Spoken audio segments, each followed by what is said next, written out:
well. Again, it goes back to me, it really goes back to the Northwestern game if you stop for a little bit and think about it, right? Like what Northwestern did, or sorry, what the Nebraska run game did last week against Northwestern was certainly interesting, right? Because Anthony Grant had 101 yards, but 46 of which came on one gain, right? They did a good job at sort of stepping up and bottling them. Now in this game, as the game wore on, they started wearing them down a lot more. So I just think, like I said, I think it's one of those things where you're right. They're going to have to try to figure out a way to be creative, but not get too cute at the same time, right? Because I feel like that's what sort of happened in the past is they've tried to get, too cute, and it's sort of a really it's a blend of two different offensive concepts, right? Part of it is, Scott Frost and the offense he wants to run, and the other part of it is Whipple and the offense he wants to run. They're trying to sort of marry both of them, right?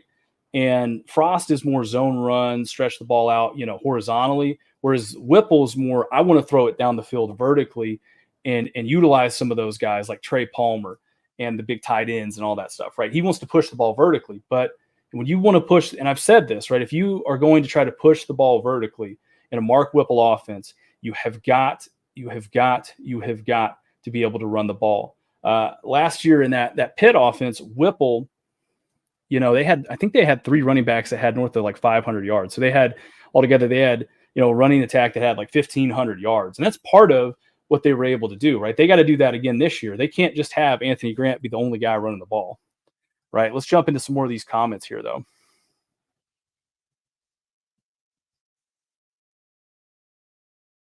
Let's see here. After seeing 2 games, what's your opinion of Raiola coaching the O-line at this point? It's still, I think the jury's still out. NCAA playoff. I think the jury is still out on, Raiola. Here's the reality of it, right? I haven't seen anybody throw up yet, throughout this point. No, just kidding. But it would be interesting if we did see somebody throwing up on the sidelines. I think, my takeaway on okay, on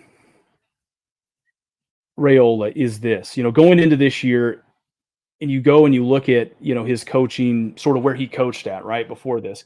I believe he coached at a very small college. He got the job as the O-line coach there, right? Played in the NFL for a long time, got promoted up to be one of the Bears' assistant offensive line coaches, right?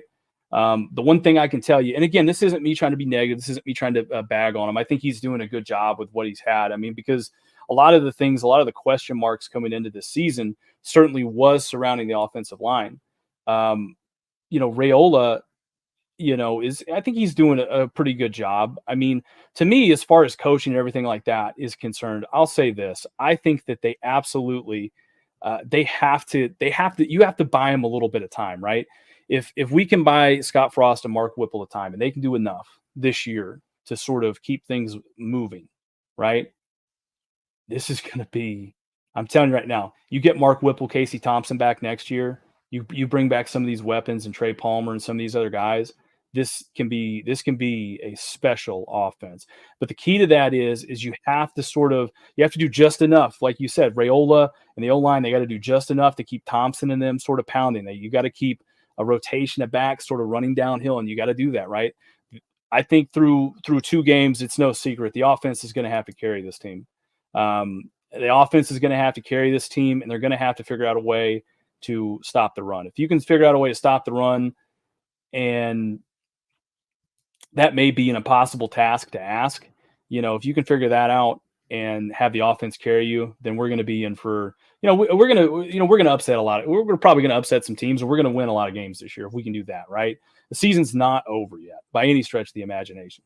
Like most of you guys, I think I got a little excited towards the end of the last game. You know what I mean? Not excited so much as it was, in the moment. I got caught up in the moment, and sort of after taking some time back, I don't think the season's over at all. I think that, we have to come out and we have to beat Georgia Southern, this next week, and we have to learn from this game, and we have to figure out why did we start off slow? What was the problems that sort of were affecting us?